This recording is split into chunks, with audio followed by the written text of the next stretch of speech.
Maxwell वितरण जो नियम है ये किसने दिया था? मैक्सवेल ने दिया था, जेम्स मैक्सवेल ने। कब दिया था? 1860 ईस्वी में ना। तो इसने किसने दिया बताओ? मैक्सवेल ने दिया। कब दिया? 1860 में। क्लियर है यहाँ तक? मैक्सवेल का जो समीकरण था वो हमने काफी बार पढ़ लिया अभी। आपका जो औसत वेग था उसमें भी पढ़ा हमने, प्रायिकतम वेग में भी पढ़ा, तो याद हो गया होगा शायद आपको। मैक्सवेल वितरण नियम का समीकरण क्या है? डी एन बाई एन का मान बराबर होता है भी 4 pi M upon 2 pi R T, इसकी पावर 3/2, ए की power M C square upon, और ये एक नंबर हो गया आपका। ठीक है, तो इसको आपको ध्यान रखना है, मैक्सवेल वितरण नियम को। समीकरण ध्यान रहेगा आपको, यहाँ पे पता होना चाहिए एन क्या है। एन क्या है? गैस के अणुओं की कुल संख्या। एन क्या है? गैस के अणुओं की कुल संख्या। क्लियर है? एन यहाँ पे गैस के अणुओं की संख्या है। इसके बाद देखो डी एन क्या है? अरे एन गैस के अणुओं की संख्या। डी एन का मतलब, अरे डी एन का मतलब परिवर्तन को डिनोट कर रहे हैं। डी यहाँ पे किसको डिनोट कर रहे हैं? परिवर्तन। तो गैस के अणुओं में होने वाला परिवर्तन है अल्प परिवर्तन। एन कुल अणुओं की संख्या है। इसके बाद देखो पाई, पाई का मान कितना होता है? अरे कितना होता है? 22/7 होते हैं। पाई का मान कितना होता है? 22/7 या 3.14। क्लियर है? एम क्या कहलाता है? गैस के अणुओं का द्रव्यमान। एम क्या है? गैस के अणुओं का द्रव्यमान। पाई हो गया। आर क्या है? गैस नियतांक। टी क्या है? टेम्परेचर है। ए क्या है?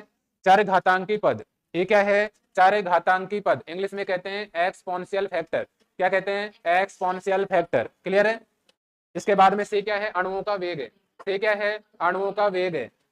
टी हो गया सी अणुओं का वेग, और डी सी क्या है? वेग में होने वाला अल्प परिवर्तन। वेग में होने वाला कैसा परिवर्तन? अल्प परिवर्तन। ठीक है भी। डी एन बाई एन क्या है? अणुओं का वह अंश है। डी एन बाई एन क्या है? अणुओं का वह अंश है जिसकी परास कहां से कहां तक होती है? से सी प्लस डी सी के मध्य होती है। डी एन बाई एन क्या है? अणुओं का एक परास है जिसका वेग कहां से कहां तक होता है? से सी प्लस डी सी के मध्य। क्लियर है यहाँ तक? तो मैं इसके बाद देखो मैं डीसी को नीचे ले सकता हूँ, डीसी को नीचे ले ले, तो यहां से एक नंबर जो है इसको इस प्रकार लिख दूं मैं। एक नंबर को यहां से इस प्रकार लिख सकते हैं भी, 1/n हो गया। क्या लिख दूं? डी एन और अपॉन डी सी हो गया। ये बराबर होगा किसके बराबर होगा? 4 pi M upon 2 pi R T, और इसकी पावर 3/2 हुआ भी, ए की power M C square upon 2 RT, और ये इक्वेशन नंबर। तो यहां से हमने डीसी को नीचे ले लिया, तो यहां से इक्वेशन हो गया 1/n D N by D C बराबर हो गया किसके? 4 pi M upon 2 pi R T, इसकी पावर 3/2, ए की power minus M C square upon 2 RT और डॉट सी स्क्वायर। क्लियर है यहाँ तक? अब देखो इसका जो मान है ये पीक के बराबर होता है। किसके बराबर होता है? भी पीक के। तो दूसरा समीकरण होता है मैक्सवेल वितरण नियम का। एक नंबर जो था उसको इस प्रकार से हमने लिख दिया, पीक का जो मान है वो बराबर हो गया किसके?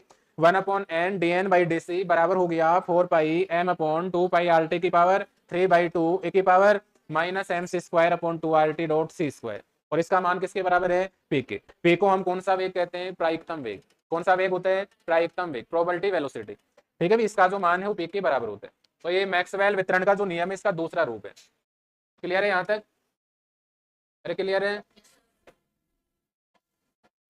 इसके बाद मैक्सवेल वितरण का जो नियम है इसको हम ग्राफ की सहायता से समझेंगे। ठीक है भी, कि मैक्सवेल वितरण जो नियम है इसमें हम 2 ग्राफ बनाएंगे। क्लियर है? यहां से हम ग्राफ का रिप्रेजेंटेशन करते हैं। ठीक है, कौन से नियम को समझाने के लिए? मैक्सवेल वितरण नियम को समझाने के लिए। देखो यहाँ पे हम, ये आपका कौन सा अक्ष हुआ? अभी वाई अक्ष हुआ, पीछे ये वाई अक्ष हुआ, और ये आपका एक्स अक्ष हुआ भी, और ये आपका वाई अक्ष हुआ। वाई अक्ष पे हम क्या लेते हैं? फ्रैक्शन। क्या लेते हैं? Fraction of molecule velocity. और वेलोसिटी कहां से कहां तक होती है? इसकी वेलोसिटी का जो मान है वो कहां से कहां तक होता है? सी से सी प्लस डी सी के मध्य। क्लियर है? इसके बाद यहाँ पे एक्स अक्ष जो है इस पे हम क्या लेते हैं? मॉलिक्यूलर, हमने क्या लिया? Molecular velocity. और वाई अक्ष पे हमने क्या लिया? फ्रैक्शन ऑफ मॉलिक्यूल ठीक है भी, वेलोसिटी, इसकी परास कहां से कहां तक है, से C प्लस डी सी के मध्य। तो यहां से जब हम ग्राफ रिप्रेजेंटेशन करते हैं तो इस प्रकार का कर्व हमें प्राप्त होता है। क्लियर है, इस प्रकार का कर्व हमें यहाँ प्राप्त होता है। अब देखिए इस कर्व में भी यहाँ पे 3 पार्ट होंगे, एक ये वाला भाग हुआ भी,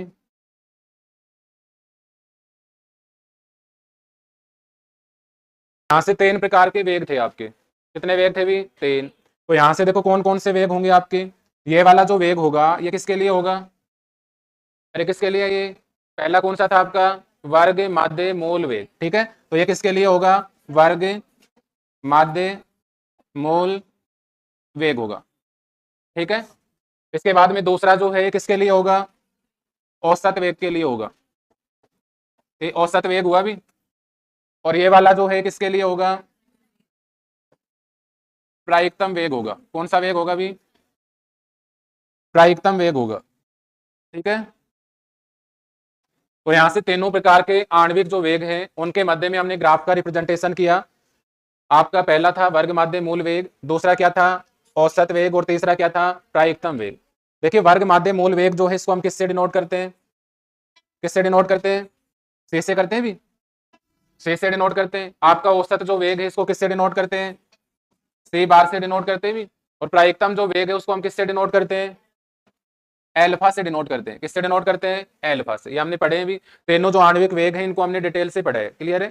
अब देखो इस ग्राफ की आपको व्याख्या करनी है, और इस ग्राफ को जब आप समझाओगे तो आपको यहां से क्या बताना है कि जब हम किस किस के मध्य में ग्राफ खींचते हैं, मॉलिक्यूलर वेलोसिटी, और वाई एक्स पे क्या लेते हैं, फ्रैक्शन ऑफ मॉलिक्यूल वेलोसिटी, जो वेलोसिटी कहां से कहां तक रखते हैं, से C प्लस डी सी। 3 प्रकार के वेग लेते हैं भी, कौन कौन से, वर्ग माध्य मूल वेग, औसत वेग और प्रायिकतम वेग। वर्ग माध्य मूल वेग को किससे डिनोट करते हैं, से, औसत वेग को C बार से, और प्रायिकतम वेग को एल्फा से डिनोट करते हैं। अब आपको देखो रटना नहीं है चीजों को, ऐसा नहीं है कि आप नोटबुक में जो लिखा हुआ है उसको ही आप याद करें, आप इस डायग्राम की व्याख्या खुद भी कर सकते हैं।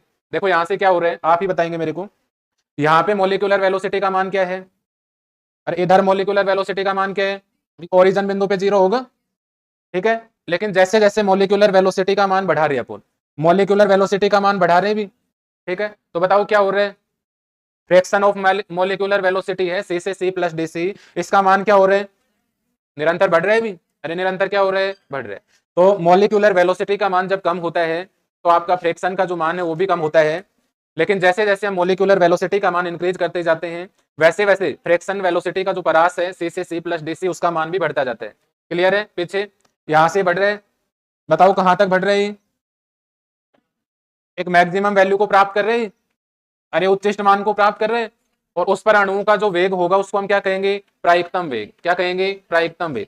तो जैसे जैसे मोलिकुलर वेलोसिटी का हम मान बढ़ाते हैं तो वेलोसिटी की जो परास है उसका मान बढ़ता जाता है, और बढ़ता जाता है तो एक मान ऐसा प्राप्त होता है जिसको हम उच्चिष्ट मान कहते हैं, और उच्चिष्ट मान पर अणुओं का जो वेग होता है उस वेग को हम क्या कहते हैं, प्रायिकतम वेग कहते हैं। कौन सा वेग कहते हैं, प्रायिकतम वेग। और प्रायिकतम वेग को हम किससे डिनोट करते हैं, एल्फा से। अब देखो यहां से इस बिंदु पर प्रायिकतम वेग प्राप्त हुआ भी। अब इसके बाद में हम मोलिकुलर वेलोसिटी बढ़ा रहे हैं, अब मोलिकुलर वेलोसिटी बढ़ा रहे हैं तो क्या हो रहा है बताओ, परास का जो मान है, वेलोसिटी परास का जो मान है वो बढ़ रहा है क्या, अरे बढ़ने के बजाय ये क्या होने लग गया, कम होने लग गया, धीरे धीरे क्या हो रहा है, कम हो रहा है, ठीक है भी। थोड़ा सा कम होगा, एक वेग को ये प्राप्त करेगा, उस वेग को हम क्या कहेंगे, औसत वेग कहेंगे, और औसत वेग को हम क्या किससे डिनोट करते हैं, से बार से। क्लियर है। इसके बाद में मोलिकुलर वेलोसिटी का मान आप और बढ़ाएंगे, वेग का मान और भी कम होगा, और कौन से वेग को ये ग्रहण कर लेते हैं, वर्ग माध्य मूल वेग। जैसे जैसे हम मोलिकुलर वेलोसिटी को और बढ़ाएंगे वैसे वैसे इसका जो परास है वेलोसिटी का वो क्या होता जाएगा, कम होता जाएगा। क्लियर है यहाँ पे। तो बताओ परास का मान, मोलिकुलर की जो वेलोसिटी उसका मान सबसे ज्यादा कौन से वेग में होता है, क्लियर है भी, सबसे ज्यादा वेलोसिटी का जो मान होगा वो किसमें होगा, प्रायिकतम वेग, एल्फा का होगा भी, प्रायिकतम वेग का। उसके बाद बताओ औसत वेग का होगा, और उसके बाद किसका होगा, वर्ग माध्य मूल वेग। तो ये ध्यान रखेंगे। क्लियर है। परास का जो मान होगा वेलोसिटी परास, उसका मान सबसे ज्यादा प्रायिकतम वेग में होगा, उससे कम औसत वेग में होगा, और सबसे कम किसमें होगा, वर्ग माध्य मूल वेग। क्लियर है यहाँ तक। इसके बाद देखिएगा मैक्सवेल आणविक वितरण जो नियम है इसको हम विभिन्न गैसों के लिए समझाते हैं, ठीक है भी। विभिन्न गैस यहाँ पे लेते हैं हम, और कौन कौन सी गैस यहाँ पे हम लेते हैं, जैसे यहाँ पे इसको समझाने के लिए ये आपका वाई अक्ष हुआ भी, ये आपका एक्स अक्ष हुआ, ये एक्स अक्ष हुआ, और ये आपका वाई अक्ष हुआ भी। एक्स अक्ष पे हम क्या ले रहे हैं, मॉलिक्यूलर वेलोसिटी, मॉलिक्यूलर वेलोसिटी हमने ली भी, और वाई अक्ष पे हम क्या ले रहे हैं, प्रोबेबिलिटी। क्या ले रहे हैं, प्रोबेबिलिटी को हिंदी में हम कहते हैं प्रायिकता। क्या कहते हैं भी, प्रायिकता।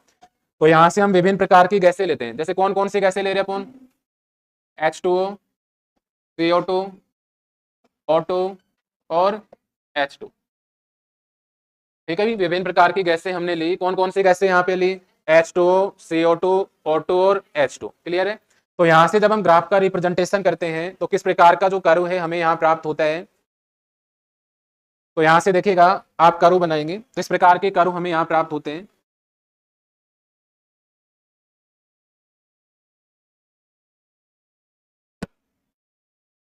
पहला जो कर्व है किसके लिए भी, फर्स्ट जो कर्व है किसके लिए, H2O के लिए। किसके लिए है, H2O के लिए है। ये वाला जो कर्व है किसके लिए, CO2 के लिए है।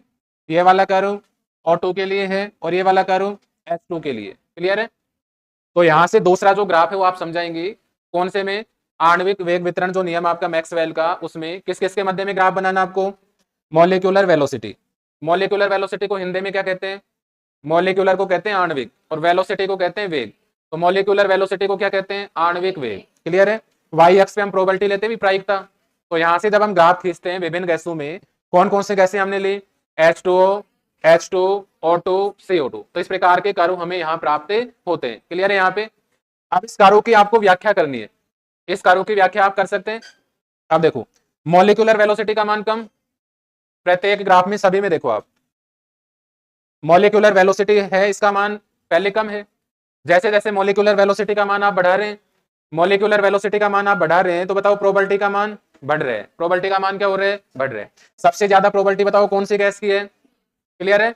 सबसे ज्यादा प्रोबेबिलिटी कौन सी गैस की है, CO2। उसके बाद बताओ O2 किसकी है, O2 की। उसके बाद बताओ H2, और उसके बाद किसकी है, H2। क्लियर है। तो पहले मॉलिक्यूलर वेलोसिटी का मान कम होता है, जैसे जैसे मॉलिक्यूलर वेलोसिटी का मान हम बढ़ाते हैं तो प्रोबेबिलिटी प्रायिकता का मान भी बढ़ता जाता है। मॉलिक्यूलर वेलोसिटी का मान बढ़ाते जाने पर प्रायिकता का जो मान है वो इन सभी गैसों में से सबसे ज्यादा किसकी होगी, CO2 की, उसके बाद O2 की, उसके बाद H2O की, और सबसे कम किसकी होगी, H2 की। क्लियर है यहाँ पे, समझा दोगे आप इसको। तो ये था आपका मैक्सवेल वितरण नियम। कौन सा नियम, मैक्सवेल वितरण नियम। कर लेंगे इसको। तो दो समीकरण आपको इसमें ध्यान रखनी है। उसके बाद मैक्सवेल वितरण जो नियम है इसको आप डायग्राम की सहायता से समझाएंगे। क्लियर है यहाँ तक।